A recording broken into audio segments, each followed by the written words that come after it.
सूक्तियाँ साहित्य की विशेषताएं हैं। वैदिक काल से लेकर वर्तमान काल तक अनेक कवियों ने अपने साहित्य को सूक्तियों से महिमा मंडित किया है। चाणक्य, भर्तृहरि, विष्णु शर्मा आदि के सुभाषित प्रसिद्ध हैं और कई कवियों ने, लेखकों ने अपने किसी किसी काव्य में भी सूक्तियों का प्रयोग किया हुआ है। सूक्तियों को कंठस्थ करना चाहिए। सूक्तियाँ परीक्षा में आपके लिखने के लिए भी आती हैं, सुभाषित लिखने के लिए आते हैं। विभिन्न प्रतियोगिताओं में कोटेशन के रूप में आपको सूक्तियाँ याद होनी चाहिए। सूक्तियाँ याद करने के लिए उनका स्वर से बोलना बहुत ही आवश्यक है। तो आप पहले सूक्तियों को कैसे स्वर से बोलना है, श्लोकों को, ये सुनिए। भर्तृहरि का लिखा हुआ श्लोक है। स्वायत्तमेकांत गुणं विधात्रा विनिर्मितं छादनमज्ञतायः विशेषतः सर्वविदां समाजे विभूषणं मौनमपण्डितानां। स्वायत्तम, स्वतंत्र रूप से, एकांतम गुणम विधात्रा, विधात्रा ब्रह्मा जी के द्वारा, विधाता के द्वारा स्वतंत्र रूप से एक गुण दिया गया है जिसका कोई अंत नहीं, ऐसा एकांत गुण है। विनिर्मितम, निर्मित किया गया है। छादनम अज्ञतायाः, मूर्खता के लिए छादन मतलब ढक्कन होता है। मूर्खता को ढकने के लिए विधाता ने स्वायत्त रूप से एकांत गुण बनाया है। एक ऐसा गुण बनाया है जो क्या है? मौनम, मौन रहना। विशेषतः सर्वविदाम समाजे, सर्वविदाम सब कुछ जानने वाले लोगों के, विद्वानों के समाज में। विभूषणम, विभूषण है, आभूषण है। मौनम, अपंडितानाम, मौनम और अपंडितानाम इसमें संधि है। अपंडित मतलब जो विद्वान नहीं है, मूर्ख है, उनके लिए मौन ही सबसे बड़ा आभूषण है। मौन से बड़ा आभूषण नहीं है। यदि वो बोल देंगे तो उनकी मूर्खता जाहिर हो जाएगी। इसके आगे मंगलदेव शास्त्री की लिखी हुई सूक्ति है, सुभाषित है। रूपम प्रसिद्धम न बुधास्तदाहुर विद्यावतां वस्तुत एव रूपम अपेक्षया रूपवतां हि विद्या मानं लभन्ते अतितरां जगत्याम्। रूपम प्रसिद्धम, रूप बहुत प्रसिद्ध है। रूपवान होना बहुत अच्छा होता है, सुंदरता बहुत प्रसिद्ध होती है। लेकिन न बुधास्तद आहु, विद्वान लोग उसको नहीं बोलते हैं कि रूप अच्छा होता है। विद्यावताम वस्तुत एव रूपम, विद्यावान होना ही वास्तविक रूप है। अपेक्षया रूपवताम ही विद्या, रूपवान की अपेक्षा विद्या ही श्रेष्ठ होती है। मानम लभन्ते अतितराम जगत्याम, और संसार में, जगत्याम संसार में बहुत अधिक सम्मान को प्राप्त करती है विद्या। रूपवान की अपेक्षा विद्या ही संसार में सम्मान को प्राप्त करती है। विद्यावान ही सम्मान प्राप्त करता है। भट्ट रामनाथ शास्त्री की सुभाषित है ये। न दुर्जन सज्जनतामुपैति शठः सहस्रैरपि शिक्ष्यमाणः चिरं निमग्नोऽपि सुधा समुद्रे न मंदरो मार्दवमभ्युपैति। शठः दुर्जनः न सज्जनताम उपैति, जो शठ, बदमाश, दुर्जन है, दुष्ट व्यक्ति है, वह कभी सज्जनता को प्राप्त नहीं करता है। सहस्रैरपि शिक्ष्यमाण, हजारों लोगों के सिखाने पर भी। चिरम निमग्नो अपि सुधा समुद्रे, सुधा के, अमृत के समुद्र में बहुत समय तक, लंबे समय तक डूबे रहने पर भी न मंदरो मार्दवम अभ्युपैति, मंदराचल पर्वत मार्दव को, कोमलता को प्राप्त नहीं करता है। कवि बिल्हण का लिखा हुआ है ये सुभाषित। कर्णामृतं सूक्तिरसं विमुच्य दोषेषु यत्नः सुमहान् खलानां निरीक्षते केलिवनं प्रविश्य क्रमेलककण्टकजालमेव।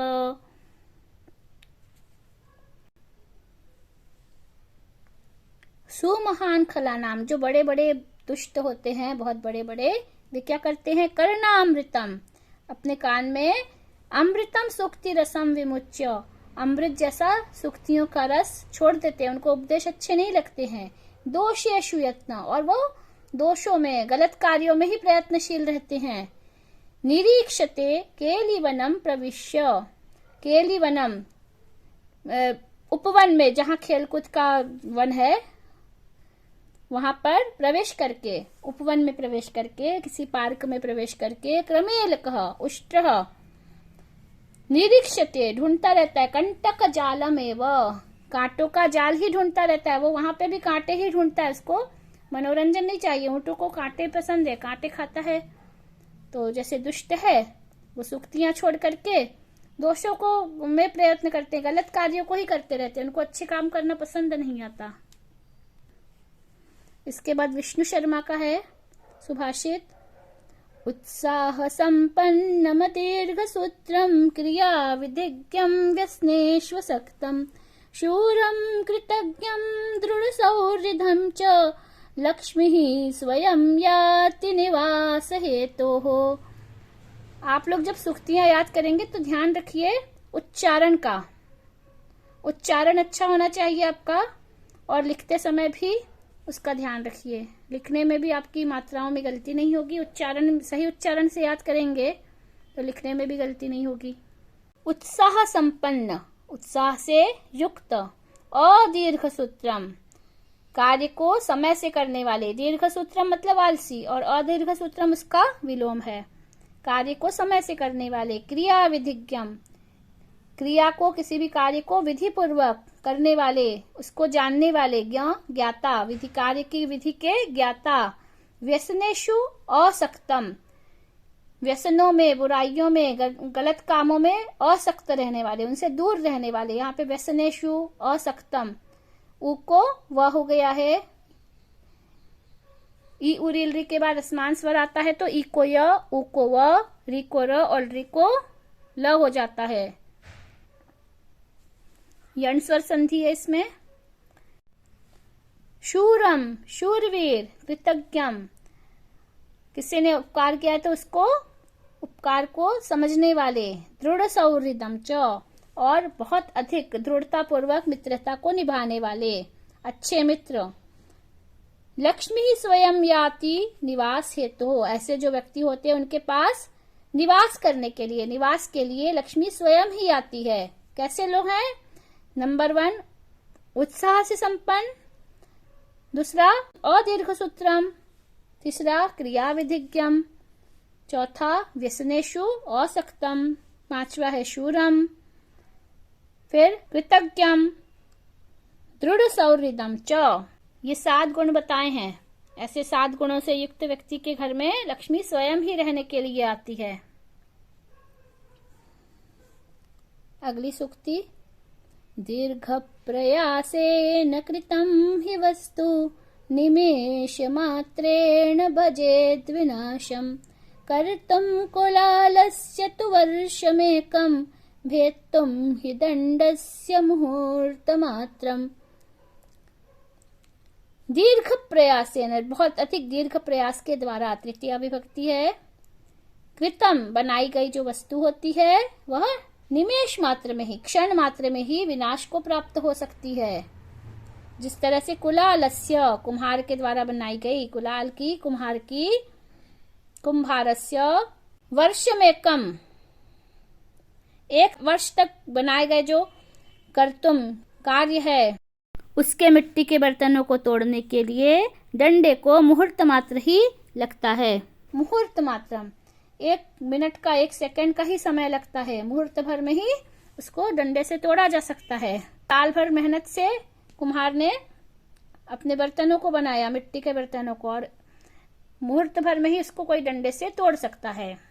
आरभेत ही कर्माणि श्रान्तः श्रान्तः पुनः पुनः कर्माण्यारभमाणं ही पुरुषम श्रीर्निषेवते। कर्माणि, कर्मों को, आरभेत, शुरू करना चाहिए, श्रान्तः, थक जाने पर, पुनः, श्रान्तः पुनः, थक जाने पर बार बार थको और बार बार फिर से इसको शुरू करो। कर्माणि आरभमाणम ही, कार्यों को प्रारंभ करने वाले ही पुरुष को श्री निषेवते, विजय लक्ष्मी प्राप्त होती है, विजय श्री प्राप्त होती है। यदि काम शुरू ही नहीं किया तो कैसे विजय मिलेगी? काम को शुरू करने के बाद ही तो काम खत्म होगा ना। कर्माणि आरभमाणम, ई को यह हो गया है, इको यणचि, यण संधि है, यण स्वर संधि। बहुत अच्छा सरल सुभाषित है, बहुत जल्दी याद हो जाएगा। एकेनापि सुपुत्रेण विद्यायुक्तेन साधुना आह्लादितं कुलं सर्वं यथा चंद्रेण शर्वरी। साधुना, साधु के द्वारा, सज्जन व्यक्ति के द्वारा, सुपुत्रेण, सुपुत्र के द्वारा, विद्यायुक्तेन, विद्या से युक्त के द्वारा, तीनों में तृतीय विभक्ति है। एकेन अपि, एक भी, सुपुत्र हो जो साधु हो, सज्जन हो और विद्या से युक्त हो, उसके द्वारा भी आह्लादितम कुलम सर्वम, सारा कुल आह्लादित हो जाता है, प्रसन्न हो जाता है। यथा चंद्रेण शर्वरी, शर्वरी निशा, रात्रि, जिस प्रकार से चंद्र के द्वारा रात्रि, रात का समय आह्लादित हो जाता है, पूरी रात चमकने लगती, केवल एक चांद की रोशनी से पूरा आसमान जगमगाता है। बहुत सारे तारे हैं तो भी उतना उजाला नहीं हो पाता। इसी तरह से एक भी सुपुत्र है जो विद्या से युक्त है और सज्जन है, उसके द्वारा सारा कुल, सारा परिवार प्रसन्न हो जाता है। गुणी गुणं वेत्ति न वेत्ति निर्गुणः, बली बलं वेत्ति न वेत्ति निर्बलः, पिको वसन्तस्य गुणं न वायसः, करी च सिंहस्य बलं न मूषकः। गुणवान व्यक्ति ही गुणं वेत्ति, गुण को जानता है। निर्गुणः न वेत्ति, निर्गुण व्यक्ति नहीं जानता है। निर्गुणः गुणं न वेत्ति। बली बलम वेत्ति, बली बलशाली व्यक्ति बल को जानता है। निर्बलः बलम न वेत्ति, निर्बल व्यक्ति बल को नहीं जानता है। पिको वसंतस्य गुणम वेत्ति, कोयल वसंत के गुण को जानती है। वायसः वसंतस्य गुणम न वेत्ति, कौवा वसंत के गुण को नहीं जानता है। करी च मने और, करी हाथी, सिंहस्य बलम वेत्ति, हाथी शेर के बल को जानता है। करी गजः, पर्यायवाची है इसका, करी का। न मूषकः, सिंहस्य बलम मूषकः न वेत्ति, सिंह के बल को मूषक नहीं जानता है। बहुत ही इंपॉर्टेंट है ये वाला जो श्लोक है, इसमें से प्रश्न उत्तर बन सकते हैं, आपको पैसे जा सकता है। गुणी किम वेत्ति, गुणी गुणम वेत्ति, निर्गुणः किम न वेत्ति, निर्गुणः गुणम न वेत्ति, बली किम वेत्ति, बली बलम वेत्ति, निर्बलः किम न वेत्ति, निर्बलः बलम न वेत्ति। पिकः किम वेत्ति, पिकः वसन्तस्य गुणं वेत्ति, वायसः किं न वेत्ति, वायसः वसन्तस्य गुणं न वेत्ति। करी किं वेत्ति, करी सिंहस्य बलं वेत्ति, मूषकः किं न वेत्ति, मूषकः सिंहस्य बलं न वेत्ति। वेत्ति मतलब जानना, न वेत्ति नहीं जानना। अजीर्णे भेषजं वारि, जीर्णे वारि बलप्रदं, भोजने चामृतं वारि, भोजनान्ते विषापहम्। अजीर्ण होने पर वारी भेषजम, शुद्ध जल औषधि है। जीर्णे वारी बलप्रदम, और जीर्ण लोगों को वह वारी बल प्रदान करने वाला है। और इसका एक अर्थ ये भी हो सकता है कि जीर्ण होने पर मतलब भोजन के पच जाने पर वारी बल देने वाला है। भोजने चामृतम वारी, और भोजन के बीच में, भोजन में वारी अमृत के समान है। भोजनांते विषापहम, ये थोड़ा मुझे गलत लग रहा है। भोजनांते, भोजन के अंत में, विषापहम, अपहम मतलब तो दूर करने वाला होता है। भोजन के अंत में वारी विष को दूर करने वाला है, मतलब भोजन के कुछ देर बाद, तुरंत बाद तो आयुर्वेद में गलत माना गया है यह आपका जो श्लोक है इसमें गलत है। ये विषापहम की जगह पर होना चाहिए विषप्रदम। इसको आप लोग सुधार लीजिए। ये जो विषापहम लिखा हुआ है यहाँ पर विषप्रदम ये होना चाहिए। तो हम लोग इस श्लोक को अब इस तरह से पढ़ेंगे। अजीर्णे भेषजम वारी जीर्णे वारी बलप्रदम भोजने चामृतम वारी भोजनांते विषप्रदम। जो भी यहाँ पर कक्षा 12वीं वाले शिक्षक हैं वो सभी इस श्लोक को सुधार लेंगे तो सही रहेगा, क्योंकि ये मिसप्रिंट है, गलत छपा हुआ है। और इसको आप सुधार करके पढ़ेंगे तो ये बिल्कुल सही है। भोजनांते विषप्रदम, भोजन के अंत में वारी विष को प्रदान करने वाला है। विषापहम और विषप्रदम दोनों विलोम शब्द हैं। विषापहम मतलब विष को दूर करने वाला और विषप्रदम विष को देने वाला, विषकारक होता है। तो आयुर्वेद में तो हमने यही पढ़ा है।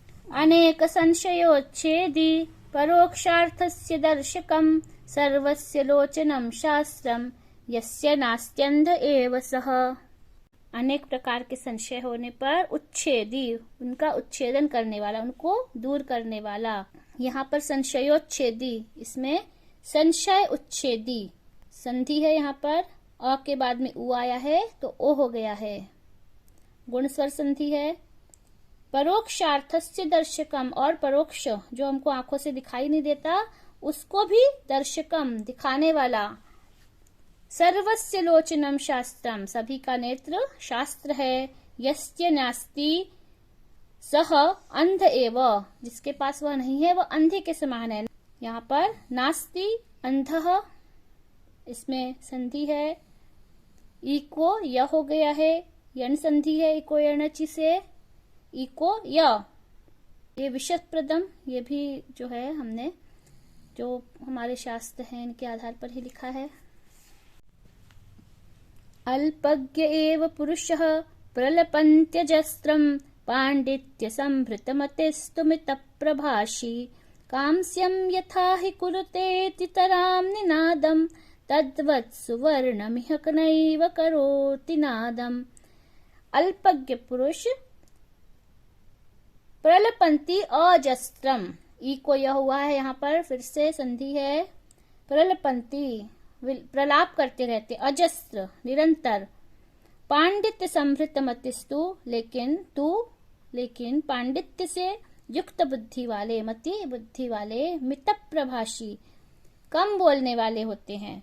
कांस्यम यथा ही कुरुते अतितराम निनादम, जिस तरह से कांसा बहुत तेज आवाज करता रहता है। तद्वत सुवर्णमिह नैव करोति नादम, तद्वत कांस्यवत, कांस्य के समान, सुवर्ण सोना, नाद नहीं करता, आवाज नहीं करता है। सुवर्णम कांस्यवत नादम नैव करोति, कांस्यम अतितराम निनादम करोति। तथैव अल्पज्ञ पुरुषः अजस्त्रम प्रलपन्ति। संभृत मतलब निश्चित ही, संभृतम पांडित्यमति मित प्रभाषी, निश्चित ही पांडित्य बुद्धि वाला कम बोलता है। आप ये सभी श्लोक याद कर लीजिए और शुद्ध उच्चारण के साथ याद करिए। आपने गलत उच्चारण के साथ याद किया तो आपको लिखने में भी गलत ही होगा और नंबर फिर कम मिलेंगे। अगले वीडियो में मैं आपको इसके प्रश्नोत्तर समझा दूंगी। जिन छात्रों के पास में पुस्तक नहीं है वे पाठ के बाद में के शब्दार्थ को स्क्रीनशॉट ले लीजिए या अपनी कॉपी में उतार लीजिए।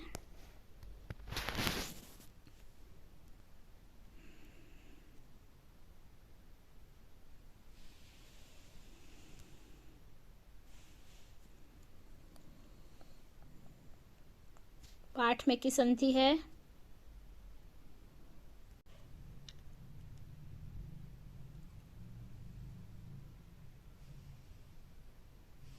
श्लोक के बीच में आई हुई संधि है, इसको भी आप याद कर लीजिए। स्वायत्तम एकांत गुणम छादनम अज्ञतायाः मौनम अपंडितानां मौन पंडितानां बुधाः तत्र आहु विद्यावताम, इसमें विसर्ग और व्यंजन संधि है। लभन्ते अतितराम, पूर्व रूप संधि है। सज्जनानाम उपैति, सज्जनताम उपैति, सज्जनताम उपैति हो गया है, व्यंजन संधि है। सहस्रैः अपि, सहस्रैरपि, निमग्नः अपि, निमग्नोऽपि।